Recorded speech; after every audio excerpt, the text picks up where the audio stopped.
दोस्तों एक विशाल नाम का लड़का होता है जिसकी उम्र वही करीब 24 साल की थी। वह एक ऐसी महिला को बिठा करके अपने बाइक पे जा रहा होता है जिसकी उम्र उसी महिला की 27 साल की होती है। दोस्तों वो महिला जो है दिखने में इतनी खूबसूरत होती है कि उससे हर कोई मर्द अगर देखता तो उसे पाने की चाहत करने लगता। दोस्तों जो विशाल होता है उस महिला को बिठा करके कहीं जा ही रहा होता है। रास्ते में वो महिला बोलती है कि विशाल कहीं मतलब अच्छी जगह पे बाइक को रोक देना और मुझे बाथरूम लगी है, बाथरूम करना है। दोस्तों विशाल कहता है चलिए ठीक है। फिर कुछ दूर पे जाने के बाद में वो एक ऐसी जगह पे यानी कि खेतों के पास जंगल में रोक देता है, जिसे जो है कहता है ठीक है आप बाथरूम कर लीजिए। दोस्तों वो महिला जो है बाथरूम करने चली जाती है। उधर दोस्तों जो विशाल होता है वो अपने आप को दोस्तों बर्दाश्त नहीं कर पाता, अपने आप को रोक नहीं पाता और वो भी दोस्तों उसके पीछे पीछे चल देता है। जैसे ही दोस्तों बाथरूम करके वापस आ रही होती है तो जो विशाल होता है उसको देख करके एकदम से अट्रैक्टिव हो जाता है और उसी महिला से वो कहता है कि वो जो है कहता है कि आप हमारे साथ में खेतों में चलिए। दोस्तों महिला जो है बार बार उसे मना करने के बाद भी विशाल जो है बिल्कुल भी नहीं मानता, क्योंकि दोस्तों अगर उसकी बात की जाए उसकी खूबसूरती की कि उसकी जो है छाती उभार मार रही होती है। दोस्तों वो जो लड़का विशाल होता है वो अपने आप को कंट्रोल ही नहीं कर पाता रहता है। उसके बाद में जब बहुत कोशिश करने के बाद पे वो जो महिला होती है वो मजबूर हो जाती है। उसके बाद में कहती चलिए ठीक है। वो दोस्तों विशाल जो होता है उस महिला को लेकर के खेतों में चला जाता है। फिर कुछ ऐसा कांड होता है कि आप लोग भी सोचने पे हैरान हो जाएंगे। दोस्तों ये वीडियो अंत तक देखना, क्योंकि इस कहानी बहुत बड़ी सीख भी मिलने वाली है और बहुत ही इंटरेस्टिंग कहानी है। तो नमस्कार दोस्तों, मैं देवेंद्र और आप देखने जा रहे हैं एक सच्ची घटना। दोस्तों अभी तक अगर इस चैनल को सब्सक्राइब नहीं किए हैं तो चैनल को भी सब्सक्राइब कर लीजिएगा, क्योंकि ऐसी वीडियो आप लोगों तक पहुंचती रहे। तो ज़्यादा लेट ना करते हुए डायरेक्टली चलते हैं सच्ची घटना की तरफ। दोस्तों ये सच्ची घटना जो है वही जनवरी यानी कि सर्दियों का मौसम होता है और जो है जो ये महिला होती है दोस्तों जिसका नाम होता है काव्या। दोस्तों काव्या की उम्र 27 साल होती है। काव्या खूबसूरत जवान लग रही होती है और वही समय होता है 12:30। दोस्तों उस समय जो थाने से कुछ पुलिस वाले आते हैं और काव्या के पति यानी कि आलोक को उठा करके ले जाते हैं। दोस्तों काव्या जो है हाथ जोड़कर गिड़गिड़ा रही होती है उनके सामने कि साहब मेरे पति को आप छोड़ दीजिए। लेकिन दोस्तों वो जो थानेदार होता है दरोगा वो उसकी एक भी नहीं मानता और कहता है कि ये बहुत बड़ा एक जो मुजरिम है, इसे मैं कैसे छोड़ दूँ।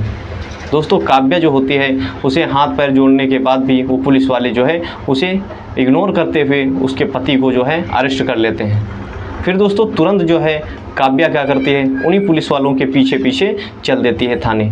दरअसल दोस्तों आप लोगों को बता दें क्योंकि काव्या जो है एक शहर में रह रही होती है और उसके जो है जो पड़ोसी होते हैं बिल्कुल अनजान होते हैं, उसकी मतलब जो है देखभाल करने वाला कोई भी नहीं था। दोस्तों काव्या वो थाने में पहुंच जाती है और उसके बाद में जैसे थाने में जाती है तो थाने के बाहर जो है एक पुलिस वाला खड़ा होता है। दोस्तों उसकी नज़र जो होती है काव्या के चेहरे पे नहीं जा कर के उसके छाती पे होती है।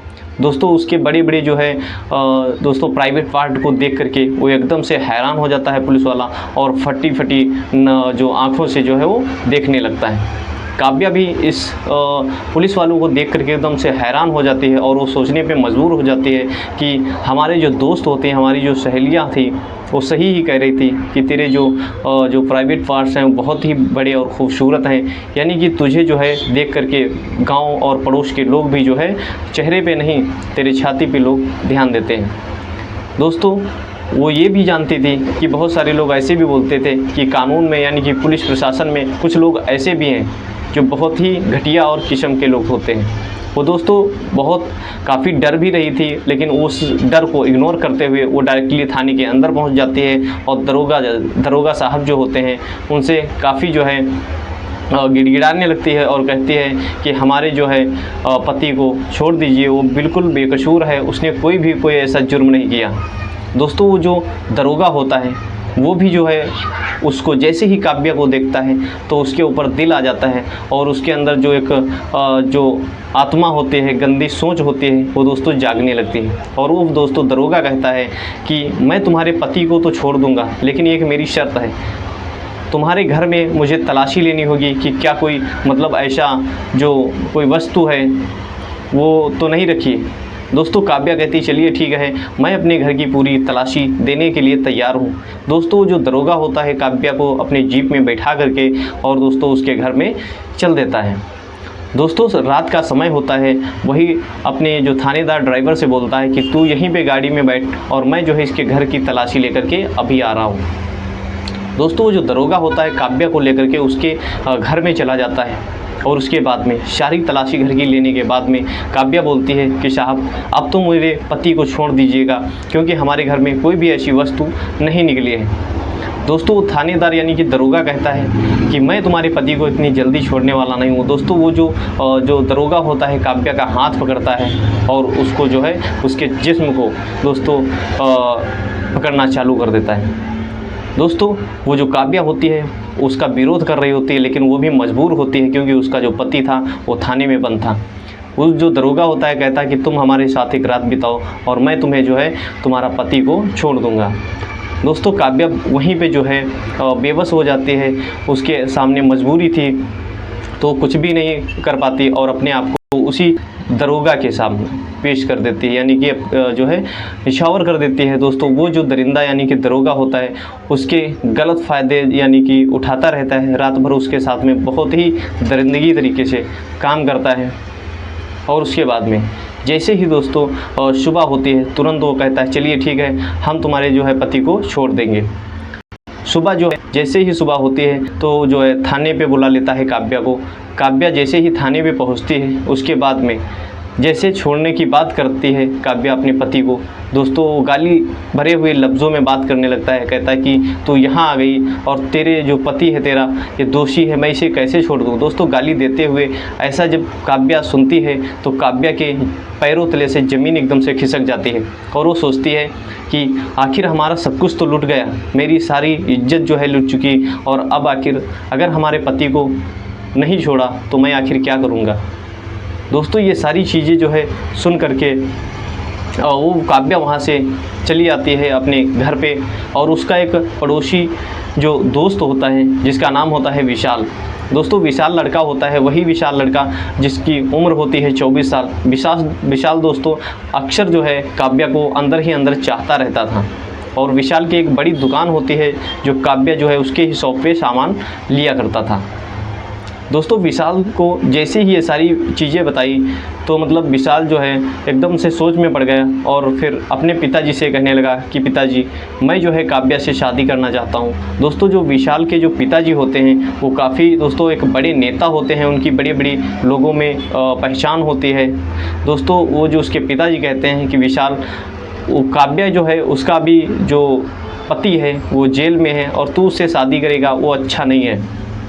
दोस्तों विशाल काफ़ी हट करने लगता है। ऐसे ही सिलसिला ये चलता रहता है। उसके बाद में उसी समय दोस्तों थाने में एक फ़ोन आता है और कहता है कि आलोक का जो गैंग है वो जो है थाने में एक धमकी देता है कि आलोक को छोड़ दो, नहीं तो जो है थाने में अटैक करने वाले हैं। दोस्तों आलोक वही लड़का यानी कि काव्या का जो पति होता है वो एक गैंगस्टर होता है। वो दोस्तों जैसे ही मतलब जो है ये फ़ोन आता है तो पुलिस थाने में हड़कंप मच जाता है, और जो है उसके बाद में पुलिस भी बेचैन हो जाती है। और उसके दूसरे दिन बाद दोस्तों जो आलोक होता है, आलोक की जो गैंग होती है वो थाने में एकदम से अटैक कर देते हैं और आलोक को जो है छुड़ा करके ले जाते हैं। वहीं पे दोस्तों इससे पहले माजरा ये था कि दोस्तों जो विशाल के जो पिताजी थे वो फ़ोन कर दिए थे कि आलोक को या तो किसी दूसरे थाने में शिफ्ट कर दीजिए, नहीं तो जो विशाल के जो गैंग लोग हैं वो विशाल को छुड़ा करके ले जा सकते हैं। दरअसल दोस्तों कहने में उनको देरी हो गई चुकी थी, और उधर जो है आलोक के जो गैंगस्टर थे वो विशाल को जो है उसको आलोक को छुड़ा करके ले जा चुके थे। दोस्तों जो थानेदार होते हैं वो दोस्तों मन ही मन ये सोचते हैं कि आखिर जो है आलोक तो यहाँ से फरार ही हो गया, और क्यों ना आलोक की जो पत्नी यानी कि काव्या होती है उसको हम लोग पकड़ लेते हैं, जिससे जो है आलोक भी भागा चला आएगा। दोस्तों तुरंत जो है वो सुबह ही होते हैं दोस्तों काव्या को जो अपने कस्टडी में ले लेते हैं, तो उसको थाने में बंद कर देते हैं। वहीं पे दोस्तों वो दरिंदा जो दरोगा होता है दोस्तों काव्या के साथ में हर रात में दोस्तों वो दुष्कर्म करता है, उसके साथ में शारीरिक संबंध बनाता रहता है। बट काव्या भी दोस्तों बहुत ही मजबूर थी, करे तो आखिर क्या करे। एक दिन दोस्तों वो उसी दरोगा का मोबाइल पा जाती है और उधर विशाल का मोबाइल पे फ़ोन कर देती है। और जो है क्योंकि विशाल भी दोस्तों काफ़ी काव्या से प्यार करता था, विशाल एकदम से खुश हो जाता है और कहता है कि आखिर काव्या आज तूने कैसे फ़ोन कर दिया।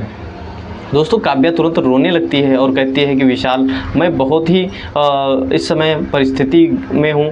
और दोस्तों सारी रोते रोते दोस्तों काव्या जो होती है अपनी कहानी को विशाल से बताती है। और विशाल जैसे ही मतलब सुनता है ये सारी तो एकदम से हैरान हो जाता है और विशाल कहता है ठीक है। दोस्तों जो विशाल होता है तुरंत फ़ोन कट कर देता है, अपने पिता के पास चला जाता है और कहता है पिताजी काव्या मुझे आधे घंटे के अंदर जो है काव्या मुझे घर पे चाहिए, नहीं तो मैं अपनी आत्महत्या कर लूँगा, अपना सुसाइड कर लूँगा। दोस्तों जो विशाल होता है अपने पिताजी का इकलौता लड़का होता है, इसीलिए दोस्तों उसके पिताजी घबरा जाते हैं और तुरंत इधर उधर फ़ोन करने लगते हैं। क्योंकि दोस्तों जो विशाल के पिताजी होते हैं वो काफ़ी बड़े नेता होते हैं। वो दोस्तों आधे घंटे के अंदर जो है काव्या को घर पे लेके आ जाते हैं और उसके बाद में कहते हैं कि बेटा अब तो तू खुश है ना।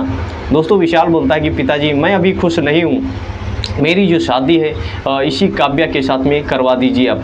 दोस्तों वो जो उसके पिताजी होते हैं वो कहते हैं कि बेटा तू बहुत ही जिद बड़ी कर रहा है, इसका भी पति जिंदा है और हम तुम्हारी शादी इसके साथ में कैसे करवा दें, तेरी ये जो इच्छा है ये मैं कभी भी पूरी नहीं होने दूंगा। दोस्तों जो विशाल होता है वो एकदम हट से पीछे नहीं दब रहा होता है और कहता है फिर जो है मैं इस दुनिया में नहीं रहूँगा, आप मेरा जो है मरा हुआ मुँह देखेंगे। दोस्तों जो उसके पिताजी होते हैं वो मन ही मन सोच रहे होते हैं हमारा इकलौता बेटा है और जब हमारा इकलौता बेटा ही नहीं रहेगा तो ये सारी संपत्ति और ये नेतागिरी कैसी।